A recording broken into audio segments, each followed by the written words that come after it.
संतोष देशमुख हत्या प्रकरणी बीडमध्ये राजकीय वातावरण चांगलंच तापलंय। अशातच वाल्मिक कराडवरती होणाऱ्या आरोपांवरून धनंजय मुंडेंच्या राजीनाम्याची मागणी केली जाते। अजित पवारांना विनंती करतो, धनंजय मुंडेंना मंत्रिमंडळातून काढा अशी मागणी आमदार सुरेश धस यांनी केली। संबंधित घटनेत नाव आल्यावरच कारवाई होईल, बळजबरीने चौकशी होईल का असं म्हणत अजित पवारांनी धनंजय मुंडेंच्या राजीनाम्याच्या मागणीवरती विरोधकांनाच फटकारलं। माझी विनंती आहे दादा, याला काढा राव, याच्या जागेवर कायंदेला द्या ना। ती कायंदे निवडून आलाय ना। शिंदखेड राजाचा उद्या आम्ही जाणार आहोत।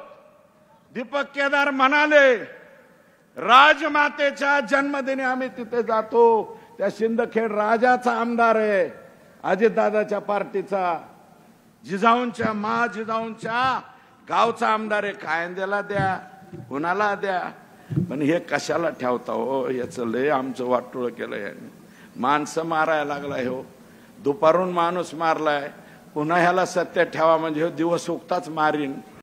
आरोप झाले त्यावेळेस त्या नेत्यांनी मंत्र्यांनी राजीनामे देऊन बाजूला झाले, चौकशीला सामोरे गेले, तुम्ही त्यांना पाठीशी राहता? अरे बाळा, चौकशीला सामोरे गेलं, तुझी चौकशी केव्हा होईल? तुझं नाव आलं तर होईल ना। तुझं जर नाव नसेल तर चौकशी बळबळ तुझी करतील का रे? काय तुम्ही पण। तर गुन्हेगारांना पाठीशी घालणाऱ्या धनंजय मुंडेंना राजीनामा द्यावाच लागेल असं म्हणाले अंबादास दानवे। ऐकूयात। ज्या पद्धतीनं गुन्हेगारांना पाठीशी घालण्याचं काम बीडमध्ये धनंजय मुंडे यांच्या नेतृत्वाखाली चालतं, तर याचा अर्थ त्या नेतृत्वाला राज्याच्या वैधानिक संवैधानिक पदावर राहण्याचा कोणताही अधिकार नाही, हे स्पष्ट आहे। आणि त्या धनंजय मुंडे यांना राजीनामा द्यावा लागेल। यानंतर याच संदर्भात एक मोठी बातमी आहे, ती म्हणजे धनंजय मुंडे आणि वाल्मिक कराड एकाच मंचावरती सोशल मीडियावरती व्हिडिओ तसा व्हायरल झालाय। या व्हायरल व्हिडिओमुळे चर्चांना उधाण आलंय आणि या व्हायरल व्हिडिओमध्ये सोशल मीडियावरती धनंजय मुंडे आणि वाल्मिक कराड एकाच मंचावरती दिसतायत। हा व्हिडिओ सध्या चांगलाच व्हायरल झालाय, त्यामुळे चर्चांना उधाण आलंय। ज्या पद्धतीने धनंजय मुंडे यांचं नाव वारंवार यामध्ये घेतलं जातंय, वाल्मिक कराड आणि त्यांचे संबंध होते अशी चर्चा सुरू असतानाच आता धनंजय मुंडे आणि वाल्मिक कराड हे एकाच मंचावरती दिसत असलेला एक व्हिडिओ सध्या सोशल मीडियावरती व्हायरल झालाय, त्यामुळे चर्चांना उधाण आलंय। हाच तो व्हिडिओ आहे जो सध्या सोशल मीडियावरती व्हायरल होतोय। यामध्ये धनंजय मुंडे दिसतायत आणि वाल्मिक कराड हे एकाच मंचावरती दिसतायत। हा व्हिडिओ सध्या व्हायरल झालाय। हा व्हिडिओ नेमका कधीचा आहे, कुठला आहे, जाणून घेऊयात। आमचे प्रतिनिधी बीडमधनं सुरेश जाधव आपल्या सोबत आहेत। सुरेश, कधीचा हा व्हिडिओ आहे, काही कळलंय का व्हिडिओबद्दल माहिती? हा समाज माध्यम व्हायरल होणारा व्हिडिओ या संदर्भात धनंजय मुंडे यांच्या यंत्रणेशी सुद्धा विचारणा करण्याचा प्रयत्न केला, मात्र हा सगळा संपूर्ण गुन्ह्याचा प्रकार घडायच्या अगोदरचा व्हिडिओ असल्याचं देखील बोललं जातंय। त्याचबरोबर ज्या पद्धतीने धनंजय मुंडे यांच्याशी सेल्फी काढण्यासाठी मोठ्या संख्येने तिथं गर्दी देखील दिसते, फोटो काढत असताना दुसऱ्या बाजूला हे वाल्मिक कराड त्या ठिकाणी बसलेले दिसत आहेत। त्यामुळे हा व्हिडिओ हा निवडणुकीच्या अगोदरचा आहे का अशा पद्धतीने देखील बोललं जातं। त्यामुळे एकंदरीतच या व्हिडिओमधून धनंजय मुंडे आणि वाल्मिक कराड यांचे संबंध किती आहेत हे देखील दिसतंय। विशेष म्हणजे या अगोदर जर आपण बघितलं तर परळीमधले जे काही मोठे कार्यक्रम झालेले होते त्या संपूर्ण कार्यक्रमाचं नियोजन हे वाल्मिक कराडांकडे असायचं, म्हणजे तिथलच्या यंत्रणेपासून सगळ्या गोष्टी करायच्या अशा पद्धतीने देखील आरोप आहे तो आरोप केला गेला आहे। बिलकुल सुरेश, धन्यवाद या सगळ्या माहितीसाठी। त्यामुळे हा व्हिडिओ सुद्धा पोलिसांच्या तपासादरम्यान मदतीत येईल का असं देखील म्हटलं जाऊ शकतं, कारण सोशल मीडियावरती हा जो व्हिडिओ व्हायरल होतोय त्यामध्ये वाल्मिक कराड आणि धनंजय मुंडे हे एकाच व्यासपीठावरती दिसतायत। हा सगळा प्रकार बीडमध्ये घडायच्या अगोदर म्हणजे निवडणुकांच्या आधीचा हा व्हिडिओ असावा अशी शक्यता आहे। सरपंच संतोष देशमुख हत्येप्रकरणी अजूनही आरोप प्रत्यारोपांच्या फैरी सुरूच आहेत। यावरूनच धनंजय मुंडेंच्या राजीनाम्याची मागणी जोर धरू लागली आहे। या प्रकरणी अजित पवारांनी सुद्धा भाष्य केलं, जे दोषी असतील त्यांच्यावरती कारवाई होणार आहे।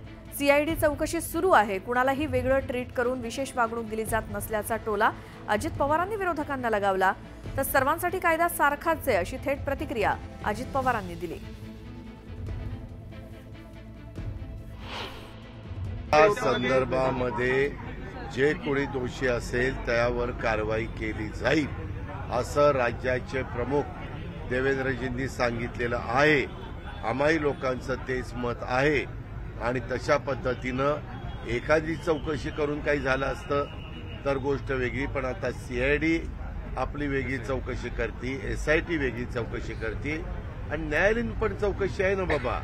त्याच्यामुळे तिथं काही सरकारने काही कुणाला वेगळं काही ट्रीट करायचं नाही, सगळ्यांना कायदा सारखा. तर बीडमधील मसाजोगचे सरपंच संतोष देशमुख यांच्या हत्येला आता महिना लोटलाय. यावरून आरोप प्रत्यारोपांच्या फैरी सुरू आहेत. खासदार संजय राऊत यांनी पुन्हा एकदा या मुद्द्यावरनं सरकारवर घणाघाती टीका केली. लहान मासे कापले असा आरोप राऊतांनी केलाय. तर अंबादास दानवे आणि सुप्रिया सुळे यांनी देखील या प्रकरणी संताप व्यक्त केला.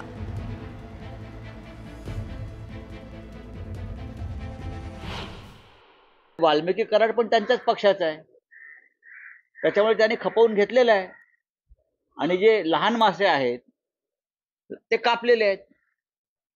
मोठा मासा जाळ्याबाहेर ठेवलाय, तो आता येईल 15-1 दिवसात बाहेर येईल. साधा खंडणीचा गुन्हा आहे त्याच्यावर टाकलेला. बाकी काय,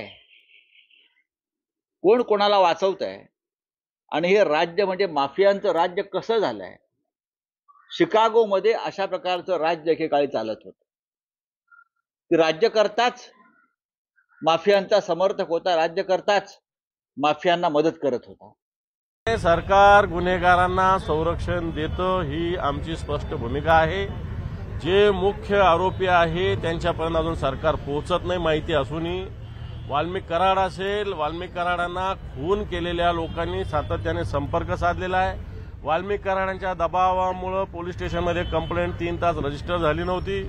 या सगळ्या गोष्टी सुस्पष्ट असतानाही वाल्मिक कराडावर अजूनही 302चा गुन्हा दाखल होत नाही. कित्येक प्रकरणामध्ये जे आरोपी देशाच्या बाहेर आहे त्यांच्यावर 302 आणि गुन्हा इथं घडलेला आहे, कारण त्यांचा त्या गुन्ह्यात काही ना काही अप्रत्यक्ष सहभाग असतो. वाल्मिक कराडांचा या गुन्ह्यामध्ये प्रत्यक्ष सहभाग आहे. पोलिसांची भूमिका ही वाल्मिक कराड आणि त्यांचे जे कोणी वरिष्ठ त्यांना संरक्षण देण्याची दिसते. ईडीची जी कारवाई वाल्मिक कराडांवर झाली आहे त्याच्यावर कुठलंही ऍक्शन होताना का दिसत नाही. संजय राऊत, नवाब मलिक, अनिल देशमुख साहेब अशी किती, छगन भुजबळ साहेब यांच्यावर ईडीनी किती जोरात कारवाई केली.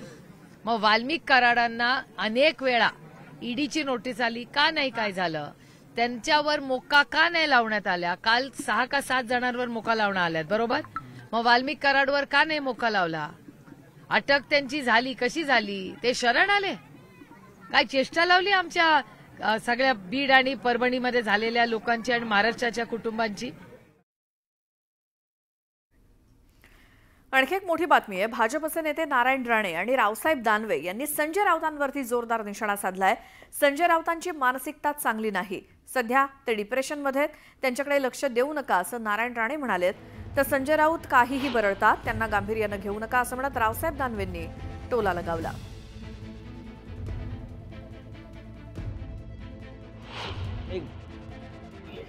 माझ्या माहितीप्रमाणे संजय राऊतची मानसिकता आता चांगली नाहीये. डिप्रेशनमध्ये सध्या संजय राऊत आहेत. त्यांच्या बोलण्याकडे लक्ष मी तर देत नाही, आपणही देऊ नका.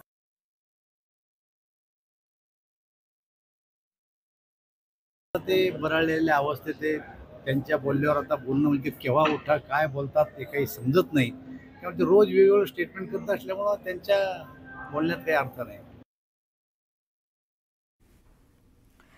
तर संतोष देशमुख हत्या प्रकरण आणि खंडणी प्रकरणामध्ये आतापर्यंत आरोपीकडनं 5 मोबाईल जप्त करण्यात आलेत. हे सगळे मोबाईल तपासणीसाठी फॉरेन्सिक लॅबमध्ये पाठवण्यात आलेत. आरोपी विष्णू साठे यानं फरार असताना मोबाईल नाशिकमध्ये फेकून दिला होता. तो कोणत्या ठिकाणी फेकला हे आठवत नसल्याचं त्यांनी सांगितलं. हत्या प्रकरणात 7 आरोपी अटकेत आहेत. कृष्णा आंधळे 9 डिसेंबर 2024 पासून मोकाटे. संतोष देशमुख यांची हत्या झालेल्या ठिकाणावरनं कोयता, वायर, काठी अशी हत्यारं जप्त करण्यात आली आहेत. तसंच 5 मोबाईल सुद्धा जप्त केलेत.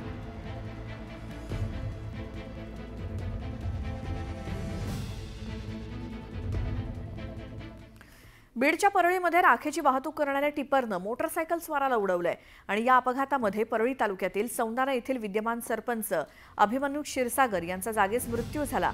परळी तालुक्यातील मिरवट फाट्यावर अपघात झाला, यात क्षीरसागर यांचा मृत्यू झाला.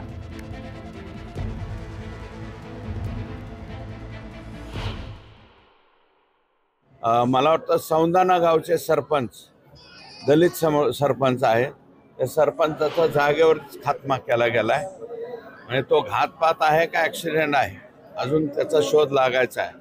परंतु तुम्ही बघा, एवढं भयानक स्वरूपामध्ये परळीची चर्चा महाराष्ट्रात चालू असून सुद्धा यांचे राखेचे टिप्पर बंद नाहीत. आजही राखेचे टिप्पर चालू आहेत, अवैध वाहतूक चालू आहे आणि ह्याला परळीची पोलीस आणि परळीचे थर्मल पॉवरचे अधिकारी कर्मचारी याला जबाबदार आहे.